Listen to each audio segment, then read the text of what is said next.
भदौ 23 गते जेनजी आन्दोलनमा यदि सरकारी सम्पत्तिमाथि आक्रमण हुन्छ भने घुडामुनि गोली चलाऊ भनेर आदेश दिने तत्कालीन काठमाडौँका सिडिओ पक्राउ परेका छन्।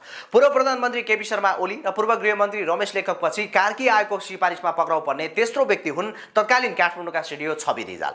छवि रिजाल काङ्ग्रेस अझ त्यसमा पनि खास गरी रमेश लेखक नजिक मानिन्छन्, किनकि काठमाडौँको सिडिओ बन्नु अघि उनी लेखकको मन्त्रालयमा बसेर काम गरिसकेका व्यक्ति हुन्। मन्त्रालयको प्रशासन महाशाखाको प्रमुख हुँदै गर्दा पनि कर्मचारीहरूलाई अध्यागमन एवं आकर्षक कार्यालयमा पठाउँदा पेशागत आचरणको विपरीत काम गरेको आरोप उनीमाथि छ। अख्तियारले विशेष अदालतमा पठाएको विवरणमा गृह मन्त्रालयका तत्कालीन प्रशासन महाशाखा प्रमुख रिजालमाथि भ्रष्टाचारको आरोपमा अनुसन्धान भइरहेको उल्लेख गरेको छ। साथै उनी बाहेक पनि तत्कालीन गृहमन्त्री रमेश लेखकका निजी सचिव बद्री तिवारी, स्वकीय सचिव जनक भट्टराईसँगको सेटिङ, गृह सचिव गोकर्ण मणि दुवाडी एवं अन्तर्राष्ट्रिय विमानस्थल कार्यालय प्रमुख अध्यागमन अधिकृत तीर्थराज भट्टराईसँगको अस्वाभाविक गतिविधि र डायरी लगायतका विवरणमा नाम उल्लेख भएका माथि अनुसन्धान भइरहेको छ।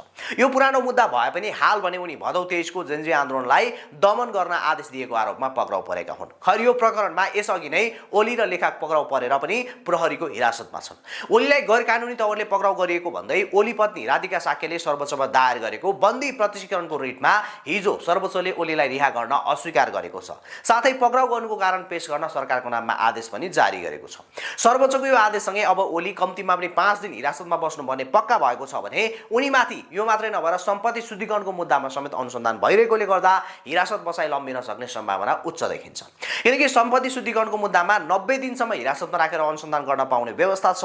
यस्तै काङ्ग्रेस नेता तथा पूर्व गृहमन्त्री रमेश लेखकलाई पनि 5 दिने म्याद थप भएको छ। उनीमाथि पनि जेनजी आन्दोलनको दिन दमन गरेको आरोपमा छानबिन थालिएको छ भने उनको पनि गृहमन्त्री हुँदै गर्दा भिजिट भिसा काण्डमा भ्रष्टाचार गरेको आरोप छ।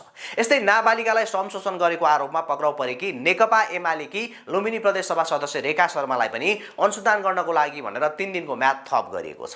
यस्तै बलात्कार र भ्रूण हत्याको आरोपमा पक्राउ गर्न खोजिएको एमालेका अर्का नेता महेश बस्नेत विरुद्ध भने अदालतले पक्राउ पर्ची जारी गर्न अस्वीकार गरेको छ। किनकि उनी विरुद्धको मुद्दा अलरेडी उच्च अदालतमा विचाराधीन रहेकोले गर्दा उनी विरुद्ध भने पक्राउ पर्ची जारी नभएको। खैर काठमाडौँको भदौ 23 को जेनजी आन्दोलनमा ओली र लेखकलाई पहिले पक्राउ गरे पनि सबैभन्दा मुख्य कडी भनेको छवि रिजाल हुन्। किनकि उनी काठमाडौँको तत्कालीन सिडिओ थियो।